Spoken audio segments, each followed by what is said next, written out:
We've got somebody to talk about that, somebody who knows what she's talking about, Katie Hopkins, Daily Mail columnist. Now, this vote in Italy and the vote in Austria for the Prime Minister, if they vote no in Italy and they vote in the Austrian Premier, I'm saying that that could be the end of the European Union. Am I going too far?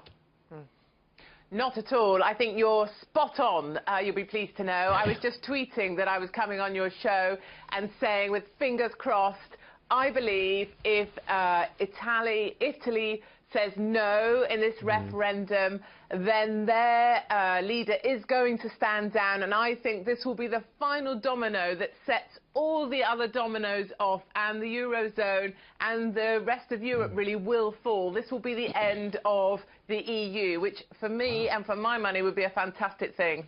Now, if that happened, if there's a no vote in Italy and the Austrian Premier is elected, if that happens, we will not be immune from the fallout. I think there would be a serious impact on our financial markets over here. Now, you're not a financial commentator, but you can see the link, I'm sure.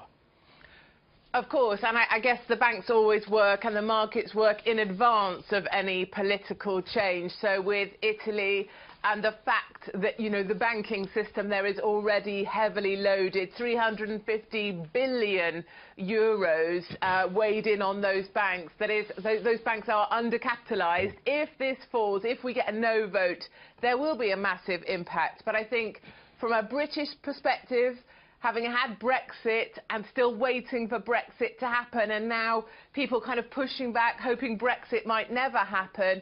For us, I suppose this is a bit of a light at the end of the tunnel, because if Austria goes to Hofer and Italy might end up in the hands of Five Star, then certainly this is more popularism. This is more of what we wanted to see, or I wanted to see here in the UK. So you've got to tune into Varney and Company at 9 o'clock Eastern Time on Monday morning to find out what's going on. Now, Katie, I've got a bone to pick with you. That's right.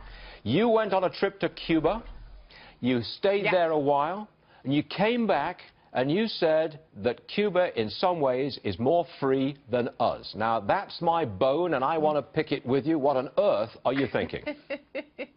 You're so naughty. I went over to Cuba earlier this week. I just flew back in, actually, an hour ago. And I went there thinking, right, that's it. You know, all the communists are a nightmare. I'm going to take the mickey out of people here who are supporting Castro, saying he was a good bloke. I'm going to be able to speak out for the people there who don't have a voice. That's what I'm going there to do. But, you know, I stood with those people in Revolution Square overnight, 6 hours, queuing to go and pay their respects. And I know they're obliged to do that. They've been bussed in to pay their respects. I know they're still being fed from a ration book. They're not allowed to leave their country. They're not allowed to speak out. But, you know, I was very aware that what they have there is freedom from, you know, freedom from kind of being able to do all the stuff we do here. We have endless freedom too in the West. Freedom to protest about everything. Freedom to complain about everything. Freedom to kind of have an education system that we just simply disrespect. A health service here that fat people take the mickey out of, smokers try and get cancer treatment for free. We have endless freedom too.